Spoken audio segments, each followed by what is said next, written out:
ಧರ್ಮಸ್ಥಳ ವರದಿ ಸಂಬಂಧಪಟ್ಟಂಗೆ ಸರ್ ವಿಳಂಬ ಮಾಡ್ತಿರೋ ಹಿನ್ನೆಲೆಯಲ್ಲಿ ಬಿಜೆಪಿ ಮಾಡ್ತಿರುವಂತ ಆರೋಪ ಏನಂದ್ರೆ ಯಾಕೆ ವಿಳಂಬ ಮಾಡ್ತಿದೆ ಅಂದ್ರೆ ಸರ್ಕಾರನ ಎಲ್ಲೋ ಒಂದ್ ಕಡೆ ಷಡ್ಯಂತ್ರದಲ್ಲಿ ಶಾಮೀಲಾಗಿದೆ ಅನ್ನೋ ಅನುಮಾನ ಬರುತ್ತೆ ನಮಗೆ ಅನ್ನುವಂತ ಆರೋಪ ಮಾಡ್ತಾ ಇದ್ದಾರೆ. ಅವರು ಕೆಲವು ಟೆಕ್ನಿಕಲ್ ರೀಸನ್ಸ್ ಇಂದ ವಿಳಂಬ ಆಗಿದೆ ಅಂತೇಳಿ ನಾನು ಹೇಳಿದ್ನಲ್ಲ 31ನೇ ತಾರೀಕು ಅಥವಾ ಮೊದಲನೇ ವಾರದಲ್ಲಿ ಕೊಡಬೇಕು ಅಂತ ಹೇಳಿ ನಾವು ಹೇಳಿದ್ದು ಅವ್ರಿಗೆ. ಅದು ಈಗ ಒಂದು ಮೊದಲನೇ ವಾರ ಈಗ ನಡೀತಾ ಇದೆಯಲ್ಲ, ಆದಷ್ಟು ಬೇಗ ಕೊಡ್ಬೋದು. ಯಾಕೆಂದರೆ ನನಗೆ ಟೆಕ್ನಿಕಲ್ ರೀಸನ್ಸ್ ಇಂದ ಸ್ವಲ್ಪ ಒಂದೆರಡು ದಿವಸ ನಿಧಾನ ಆಗಿದೆ ಅಂತ ಹೇಳಿದ್ದಾರೆ. ಟೆಕ್ನಿಕಲ್ ರೀಸನ್ ಇದೆ, ಲೇಟ್ ಮಾಡ್ತೀನಿ ಅಂತ ಇಲ್ಲ, ಅವರು ಅದೇ ಈಗ ಇಂಡಿಯನ್ ಇನ್ಸ್ಟಿಟ್ಯೂಟ್ ಆಫ್ ಸೈನ್ಸ್ಗೆ ಸ್ಯಾಂಪಲ್ಸ್ ಎಲ್ಲ ಕಳಿಸಿದ್ರು, ಅವರ ವರದಿ ಬರಬೇಕು. ನಮ್ಮ FSLನಲ್ಲೂ ಕೂಡ ಸ್ಯಾಂಪಲ್ ಕಳಿಸಿದ್ರು, ಅವರ ವರದಿ ಇದೆಲ್ಲ ಕ್ರೋಢೀಕರಿಸಿ ಅವರೊಂದು ಅನಾಲಿಸಿಸ್ ಮಾಡಿ ಕನ್ಕ್ಲೂಡ್ ಮಾಡಬೇಕಲ್ಲ, ಅದಕ್ಕೆ ಒಂದಿಷ್ಟು ಸಮಯ ತಗೊಳುತ್ತೆ ಅಂತ ಹೇಳಿದ್ರು. ಅದು ಈಗ ಮುಗಿತಾ ಬಂದಿದೆ.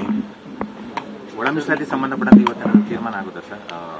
ಸುಗ್ರೀವಾಜ್ಞೆ ಲಾಸ್ಟ್ ಟೈಮ್ ಚರ್ಚೆ ತೀರ್ಮಾನ ಅಲ್ಲ, ಇವತ್ತು ಡ್ರಾಫ್ಟ್ ಏನಾದರೂ ಅವ್ರು ಸಬ್ಮಿಟ್ ಮಾಡಿದ್ರೆ ಡ್ರಾಫ್ಟನ್ನು ಸಂಪುಟ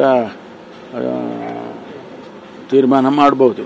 ಯಾಕೆಂದರೆ ನಾವು ಡಿಸೆಂಬರ್ 8ಕ್ಕೆ ಸೆಷನ್ನಲ್ಲಿ ತರಬೇಕು ಅಂತೇಳಿ ಅವತ್ತು ಚರ್ಚೆ ಆಗಿದೆ ಮುಖ್ಯಮಂತ್ರಿಗಳ ಅಧ್ಯಕ್ಷತೆಯಲ್ಲಿ. ಅದರ ಪ್ರಕಾರ ತಯಾರಿ ಮಾಡ್ಕೊಳ್ತಾರೆ. ಸರ್, ಈಗ ಆರ್ಎಸ್ಎಸ್ಗಳ ವರ್ಗಾವಣೆ 2 ವರ್ಷ ಅವಧಿ ಮೀರಿದೆ, 3 ತಿಂಗಳಾಗಿದೆ, 4 ತಿಂಗಳಾಗಿದೆ, ವರ್ಗಾವಣೆ ಆಗ್ತಿಲ್ಲ. ಕೆಲವು ಕಡೆ ಮಾತ್ರ ಆಗ್ತಿದೆ. ಬೆಂಗಳೂರು ಸಿಟಿ ಮತ್ತೆ ರೂರಲ್ಗೆ ಒಳ ರಾಜಕೀಯ ಡಿಮಾಂಡು ಅಂತ ಗೊತ್ತಿಲ್ಲ. ಸಿಟಿದು ನಾವು ಸ್ವಲ್ಪ ಹೋಲ್ಡ್ ಮಾಡಿದ್ದಾರೆ. ಮಾನ್ಯ ಮುಖ್ಯಮಂತ್ರಿಗಳು ಒಂದಿಷ್ಟು ಕ್ಷೇತ್ರಗಳಲ್ಲಿ ಶಾಸಕರ ಬೇಡಿಕೆ ಮೇಲೆ ಅಂತೇಳಿ ಹೋಲ್ಡ್ ಮಾಡ್ತಾ ಇದ್ದಾರೆ.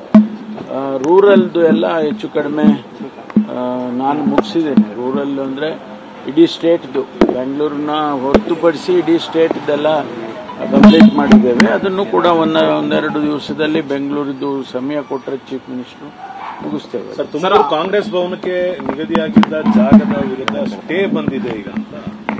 ಇದು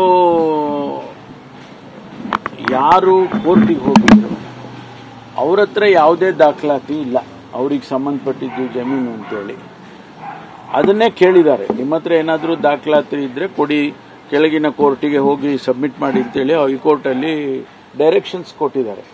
ಇಲ್ಲಿವರೆಗೂ ಅವ್ರು ಯಾವುದನ್ನು ಕೊಟ್ಟಿಲ್ಲ. ಆದರೆ ಡಿಸ್ಟ್ರಿಕ್ಟ್ ಕೋರ್ಟ್ನಲ್ಲಿ ಯಾವ ಆಧಾರದ ಮೇಲೆ ಸ್ಟೇ ಕೊಟ್ಟಿದ್ದಾರೆ ಗೊತ್ತಿಲ್ಲ. ನಾವು ಅವರಿಗೆ ಈಗ ಅಪೀಲ್ ಹಾಕ್ತಾ ಇದ್ದೀವಿ ಸ್ಟೇ ವೇಕೇಟ್ ಮಾಡೋದಕ್ಕೆ.